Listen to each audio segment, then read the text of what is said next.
Doctor BR Ambedkar Konaseema జిల్లా రాయవరం మండలం పసలపూడి మాచవరం మార్గం మధ్యలో గంజాయి స్మగ్లింగ్ చేస్తున్న నలుగురు యువకులను పోలీసులు అదుపులోకి తీసుకున్నారు. మండపేట రూరల్ సిఐపి దొరరాజు ఆధ్వర్యంలో రాయవరం పోలీసులకు రాబడిన సమాచారం ప్రకారం రాయవరం ఎస్ఐ వారి సిబ్బంది రాయవరం తహసీల్దార్తో కలిసి పసలపూడి గ్రామాల్లో పొలాల చివరన బండిరే వద్దకు వెళ్లేసరికి అక్కడ నలుగురు మగ వ్యక్తులు నిలబడి ప్లాస్టిక్ కవర్లతో అనుమానాస్పదంగా కనిపించారు. పోలీసులు రాకను గమనించి వాళ్ళు అక్కడి నుంచి పారిపోవడానికి ప్రయత్నించగా ఎస్ఐ వారి సిబ్బంది సహాయంతో ఆ నలుగురు వ్యక్తులను పట్టుకున్నారు. ఆ నలుగురు చేతుల్లో ఉన్న ప్లాస్టిక్ కవర్ను చూపించి చూడగా వాటిలో గంజాయి ఉంది. దీంతో వారిని అదుపులోకి తీసుకున్నారు. అరెస్ట్ అయిన ఆ నలుగురు వద్ద నుంచి సుమారు 2 కిలోల గంజాయిని 2 మోటార్ సైకిళ్లను స్వాధీనం చేసుకున్నారు. కేసు నమోదు చేసి నలుగురు వ్యక్తులను అరెస్ట్ చేసి కోర్టుకు తరలిస్తున్నామన్నారు. వీరితో పాటు ఎవరెవరు ఉన్నారన్న దానిపై కూడా దర్యాప్తు కొనసాగిస్తున్నామన్నారు.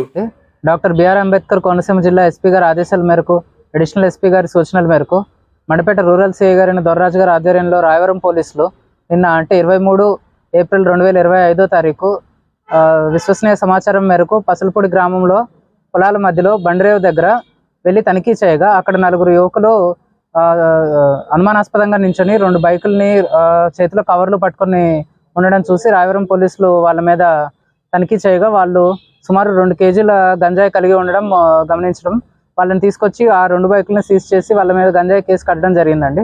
ఇది నిన్న సాయంత్రం జరిగింది. ఇంకా ఈ కేసు దర్యాప్తు మేరకు దీంట్లో వెనక ఎవరెవరు ఉన్నారు, వీళ్ళు ఎక్కడి నుంచి తీసుకొచ్చారు, ఎక్కడ ఎవరికి అమ్మడానికి తీసుకొచ్చారు, దీన్ని కన్జ్యూమ్ చేసే వాళ్ళు ఎవరు, వీళ్ళందరినీ కూడా దర్యాప్తులో బయటికి తీసుకొచ్చి వాళ్ళ మీద కూడా కేసులు పెట్టడం జరుగుతుందండి.